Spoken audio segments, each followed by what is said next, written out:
जी अस्सलाम वालेकुम। So question number हमने 1 कर लिया था। क्वेश्चन नंबर 2 जो है वो पेपर पॉइंट ऑफ व्यू से इतना इंपॉर्टेंट नहीं है, लेकिन अगर आपके टीचर्स कहेंगे तो मैं आपको ये भी करवा दूंगा ऑन रिक्वेस्ट। क्वेश्चन नंबर 3 की तरफ जाएंगे। मोस्ट इंपॉर्टेंट क्वेश्चन है और ये किसी कॉपी के कोने पे लिखने की ये सवाल पेपर में आना ही आना है। उन्होंने क्वेश्चन में कहा कि आप ये जो वैल्यूज दी हुई हैं इनको कन्वर्ट करो in the form of P over Q. तो we are ready to do. तो करना क्या है आपने, हम कर लेते हैं। पहले आपने क्वेश्चन लिख लेना 0.4। ये मैंने सवाल लिख लिया 0.4। इस पूरी की पूरी वैल्यू को आपने x के बराबर ले लेना है। तो मैंने पूरी की पूरी वैल्यू को x के बराबर ले लिया और चूंकि 0.4 है और 4 के ऊपर बार है तो आप उसको रिपीट कर लो। ये रिपीट कर लिया। मैंने आपको लास्ट लेक्चर में बताया था ना कि जिसके ऊपर बार हो उसको 3 मरतबा रिपीट करते हैं, मतलब बार है उसको बार बार रिपीट करो, 4 4 4 4 ऐसे चलता जाता है। देखना यह है कि पॉइंट के बाद सवाल में कितनी रकम है। अगर एक वैल्यू है तो आपको पता है ना, पॉइंट के बाद एक वैल्यू हो तो 10 आएगा, 2 होंगे तो 100 आएगा, जितने वैल्यूज हो उतने जीरो आते हैं 1 डाल के।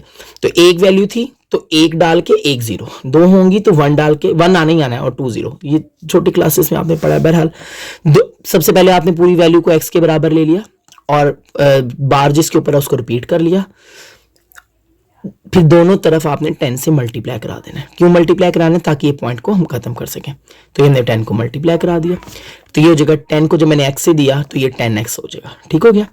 और इस तरह जब मैंने 10 से मल्टीप्लाई कराया, कैलकुलेटर यूज कर लिया करें आप लोग, तो पॉइंट एक रकम के बाद आ जाएगा। देखो पॉइंट एक रकम बाद आ गया और जीरो खत्म हो गया। अब आपने ये करना है कि जो पॉइंट से पहले वाली रकम है और पॉइंट के बाद वाली रकम है इन्हें अलग अलग कर लो।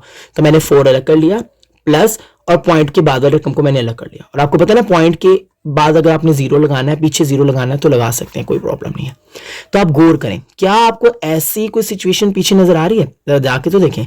0.444 कहीं लिखा हो, पीछे गया पीछे गया पीछे गया, ये देखें 0.444 नजर आ रहा है। ये किसके बराबर है?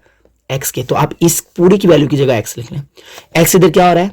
प्लस, लेकिन जब ये इज इक्वल के इस साइड पे आएगा तो क्या होगा? हालात बदल जाएंगे, ये माइनस में हो जाएगा। ये वैल्यू क्या थी? प्लस, और आप किस में चल जाएंगी? माइनस में। 10x में से x गए, यानी 10x है उसमें से एक x चला गया तो कितने आ गए? 9x। अब 9 और x आपस में क्या हो रहा है? मल्टीप्लाई। जाहिर है इनके दरमियान ना प्लस है ना माइनस है तो मल्टीप्लाई हो रहा है ना, तो ये उधर जाके आ जाएगा डिवाइड। तो सवाल ये था कि आप इसको डिवाइड की फॉर्म में लाएं, यानी p ओवर q की फॉर्म में लाएं। तो हम लोगों ने ला के दिखा दिया p ओवर q की फॉर्म में। तो बड़ा इजी है, बहुत आसान है, मतलब आपको स्टेप्स समझते जाए और आपको आता जाएगा। ये मैंने दोनों एक साइड पे कर लिए थे वक्त की कमी की बुनियाद पे। तो मैं आपको इसको बताता हूँ कि करना क्या है। सबसे पहले आपने सवाल लिख लिया और जो रकम रिपीट हो रही है, जैसे 37 बार बार लिखना है, उन्होंने ऊपर बार लिखी है ना, तो आपने 37 एक बार, फिर दूसरी बार, फिर तीसरी बार, और फिर डॉट डॉट डाल दीजिएगा बार बार लिखने की बजाय। तो इसको ये बराबर रख लिया x की। अब देखो पॉइंट के बाद कितनी रकमें हैं? 2 है बेटा। तो मैंने क्या कहा था? पॉइंट के बाद अगर एक रकम होगी तो 1 0, 2 होंगी तो 2 0, 1 डाल के। तो यहाँ चूंकि 2 रकमें हैं तो हमने 100 लिख लिया और दोनों तरफ मल्टीप्लाई करा दिया x के। इधर भी मल्टीप्लाई और इधर भी।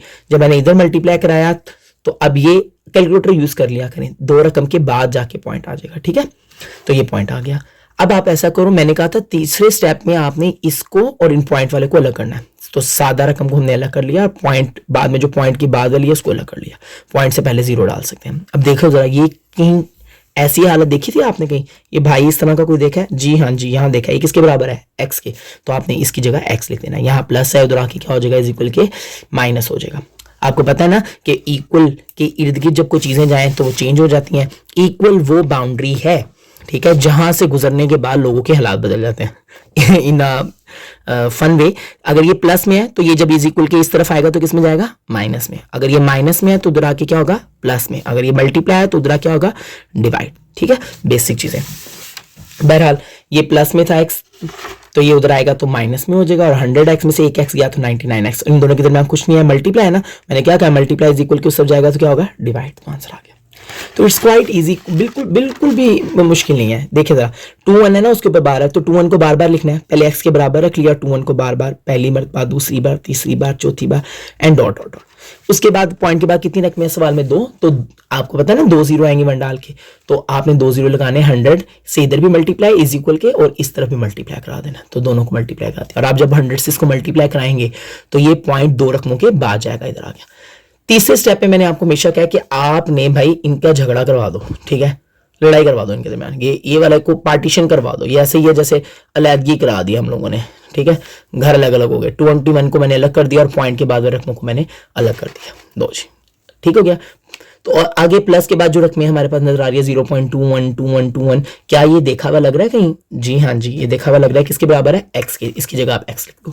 ये प्लस में है, जब ये इक्वल की इस तरफ आएगा तो किस में चला जाएगा? माइनस में। तो 100 में से माइनस किया एक्स, क्या आ गया? 99x। तो 99x आ जाएगा।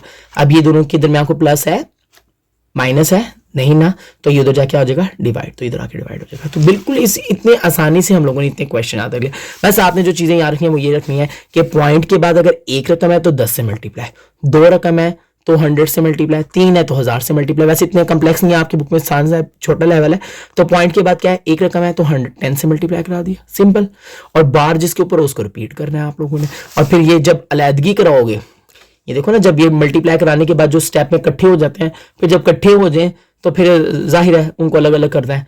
इसको अलग कर दिया और इसको अलग कर दिया, लड़ाई करा देनी है इन दोनों के दरमियान। तो जब लड़ाई करवा देंगे आप, तो आपने ये देखना कि ये रकम पीछे किसके बराबर है लड़ाई के बाद। तो ये पीछे जाना है और देखना है ये एक्स के बराबर है तो इधर एक्स आ गया, ये प्लस है तो उधर आके क्या हो जाएगा? माइनस हो जाएगा। तो मैथ्स को इन फन वे किया करें ताकि आपको ये समझ आए। अगर आप मैथ को सीरियस होकर करेंगे तो जो डल बच्चे होते हैं वो बेचारे मैथ को नाम से ही घबरा जाते हैं। तो मैथ्स को मोहब्बत करें, आपको अच्छे तरीके से आएगा। शुक्रिया।